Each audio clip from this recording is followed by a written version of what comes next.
دوسری طرف ارحان اپنے خیمے میں بہت پریشان کھڑا ہوتا ہے۔ علاؤالدین اس سے کہتا ہے بھائی مجھے ایک لمحے کے لیے گمان ہوا کہ ارحان اس سے پوچھتا ہے تمہیں کیا گمان ہوا؟ کیا جو حکم سے لے لیا گیا ہے میں اسے تلوار سے واپس لوں گا؟ کیا تم نہیں جانتے مجھے؟ اسی لمحے حلیمہ وہاں پہ آتی ہے تو ارحان علاؤالدین سے کہتا ہے علاؤالدین اب سے میرے راستے میں حائل مت ہونا، میں بھی تمہارے راستے سے ہٹ جاؤں گا۔ یہ کہتے ساتھ ہی ارحان تلوار کی میان حلیمہ کو دے دیتا ہے اور چلا جاتا ہے۔ حلیمہ بھی بہت زیادہ پریشان ہو جاتی ہے۔ اگلے منظر میں ارحان باہر آگے بڑھ رہا ہوتا ہے اور آگے بڑھتے بڑھتے وہ گھوڑے کے پاس جا کھڑا ہوتا ہے۔ کارا خلیل اس کے پاس آتا ہے، ارحان کو پریشان دیکھ کر واپس جانے ہی لگتا ہے کہ ارحان اس سے کہتا ہے آؤ کارا خلیل آؤ، آج ہم بورسا میں کافروں کا راستہ روک لیتے ہیں اور قبیلے میں دیوان کے دوران عظیم چنار کی ایک شاخ کاٹ دی گئی۔ خلیل کہتا ہے میں جانتا ہوں لیکن اگر اس کی شاخ کاٹ دی جائے تو مان لیں کہ یہ مضبوط ٹہنیاں دے گی۔ ارحان کہتا ہے اس درخت کے قریب کلہاڑی لے کر گھومنے والوں کو بھی دیکھتے ہو نا؟ خلیل کہتا ہے بالکل میں دیکھتا ہوں، میں اس کلہاڑی کو سجا سنوار کر عثمان سردار کے ہاتھ میں تھمانے والوں کو بھی دیکھتا ہوں۔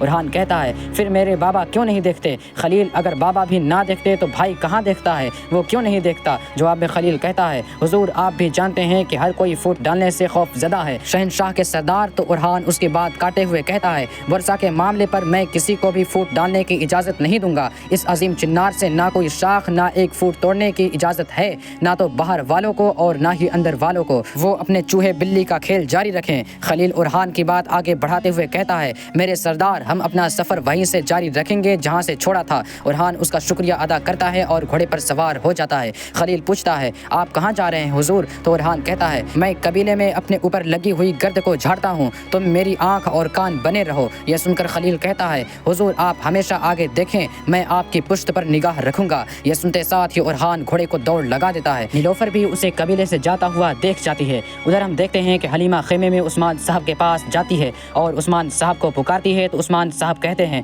کیا تمہیں بھی ارحان اپنے پیچھے گھسیٹ کر لے گیا؟ کیا تم بھی اس کے بتائے ہوئے راستے پر چلنے پڑ گئی؟ حلیمہ کہتی ہے بابا وہ بالکل نہیں جانتے تھے، وہ آپ کو بھی فتح کی خوشخبری سنانے والے تھے۔ عثمان صاحب پوچھتے ہیں کیسی فتح؟ حلیمہ کہتی ہے انہوں نے نہیں بتایا ہے نا؟ عثمان صاحب پوچھتے ہیں کیا نہیں بتایا؟ یقیناً اس نے خود کو شرمندہ کیا ہوگا۔ حلیمہ کہتی ہے شرمندگی؟ کس بات کی شرمندگی؟ اس بات کی کہ اس نے قسطنطنیہ سے بورسا کے لیے آنے والی مدد کو تباہ و برباد کر دیا۔ اس نے وہ بندرگاہ تلاش کی جو بورسا کو خفیہ خزانہ اور اسلحہ دے رہی تھی اور اس نے اسے جڑ سے ہی ختم کر دیا بابا۔ یہ سن کر عثمان صاحب کہتے ہیں اسے بے کمانداری ایسی فتح کے ساتھ سونپنا زیب دیتا ہے، اس نے اپنی ذمہ داری آخری لمحے تک نبھائی، اب اس کے بعد اس کی ذمہ داری ایک الپ کی طرح میری خدمت کرنا ہوگی۔ حلیمہ کہتی ہے بھائی اس کے مستحق نہیں تھے بابا۔ تو عثمان صاحب کہتے ہیں اس کا فیصلہ میں کروں گا، اب چلو جاؤ۔ یہ سنتے ساتھ ہی حلیمہ آگے بڑھتی ہے اور خان کی میان عثمان صاحب کو دے دیتی ہے اور چلی جاتی ہے۔ عثمان صاحب تلوار میان میں ڈالتے ہیں اور تکلیف محسوس کرتے ہوئے بستر پر لیٹ جاتے ہیں۔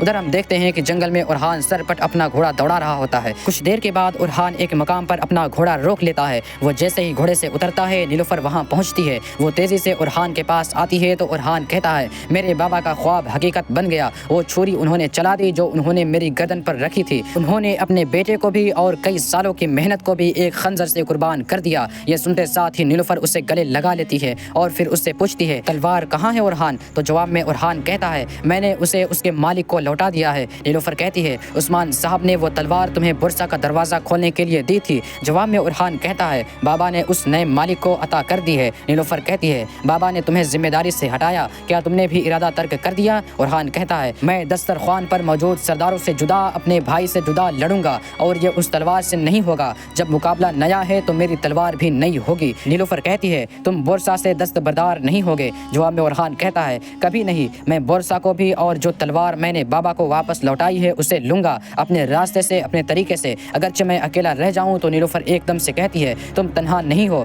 پھر ارحان نیلوفر سے کہتا ہے قاسم اور سلیمان سے کچھ مت کہنا۔ تو نیلوفر کہتی ہے میں نے انہیں آئیکت کے سپرد کر دیا ہے تاکہ وہ باتوں کو نہ سنے۔ ادھر ہم دیکھتے ہیں کہ حلیمہ ملعون خاتون کے ساتھ خیمے میں داخل ہوتی ہے اور گرجتے ہوئے کہتی ہے ماں کیا میرے بھائی کے عمل کا بدلہ یہی ہونا چاہیے تھا؟ میرے بھائی نے کئی سالوں سے نرم بستر نہیں دیکھا، بابا کیا کرتے ہیں؟ ماں بورسا میرے بھائی کے جینے کی وجہ ہے، کیا بابا نہیں جانتے کہ میرا بھائی بورسا سے دستبردار نہیں ہوگا؟ ملعون خاتون کہتی ہیں ہاں دستبردار نہیں ہوگا، اپنے بابا کی طرح ارحان ضدی ہے، میرے پاس آؤ وہ میری بیٹی۔ یہ کہتے ساتھ ہی اسے گلے لگا لیتی ہیں۔ پھر حلیمہ پوچھتی ہے دیوان میں آپ نے کیا کہا؟ کیا آپ نے میرے بھائی کی پشت پر نگاہ رکھی؟ ملعون خاتون کہتی ہیں کیا تم نے سوچا کہ میں خاموش رہوں گی؟ جو حق تھا میں نے وہی کہا۔ حلیمہ کہتی ہے میں بھی خاموش نہیں رہوں گی، میرے بھائی کے پیچھے وہ جہاں جائیں گے میں جاؤں جاؤں گی۔ جواب میں ملعون خاتون کہتی ہیں نہیں، اب میری اجازت کے بغیر تم کہیں نہیں جاؤ گی۔ حلیمہ کہتی ہے ماں ہو کیا گیا ہے آپ کو؟ میں بے خبری میں جنگ پر چلی گئی، کیا بابا کی طرح آپ بھی غصہ کریں گی؟ ملعون خاتون کہتی ہیں تم میری اجازت کے بغیر جنگ پر جاتی ہو،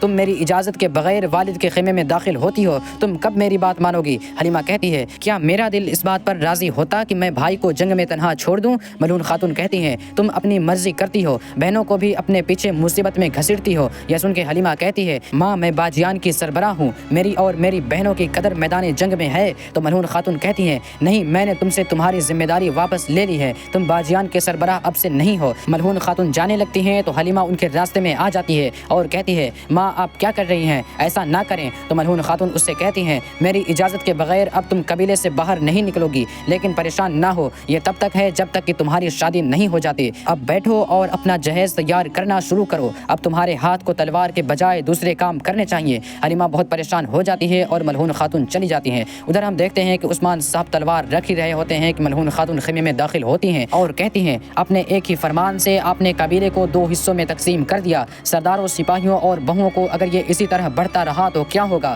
پھر تلوار کو دیکھتے ہوئے کہتی ہیں اس تلوار کا مقام میدان جنگ تھا، اس تلوار نے ہمارے لیے بورسا کے دروازے کھولنے تھے۔ جواب میں عثمان صاحب کہتے ہیں یہ تلوار صحیح جگہ پر ہے، جو حقدار ہے وہ آئے گا اور لے گا۔ یہ کہتے ساتھ ہی عثمان صاحب گرنے لگتے ہیں تو ملعون خاتون ایک دم سے آگے بڑھتی ہیں اور انہیں تھامتی ہیں اور بلند آواز میں مدد کے لیے پکارتی ہیں۔ پھر عثمان صاحب سے کہتی ہیں اپنی آنکھیں کھولو عثمان، اپنی آنکھیں کھولو، مگر عثمان صاحب بالکل نڈھال ہوتے ہیں۔ اور ناظرین اسی کے ساتھ ایپیسوڈ بھی اختتام پذیر ہوتی ہے۔ کیسی لگی آپ کو یہ ایپیسوڈ؟ اگر ذرا بھی پسند آئی ہو تو لائک کر دیں، شیئر کر دیں، سبسکرائب نہیں کیا ہوا ہو تو سبسکرائب کرنے کے ساتھ ساتھ گھنٹی والے آئیکن کو دبانا مت بھولیں۔ ملتے ہیں انشاءاللہ نیکسٹ ویڈیو میں، تب تک کے لیے رکھیں اپنا اور اپنوں کا بہت زیادہ خیال۔ اللہ نگہبان۔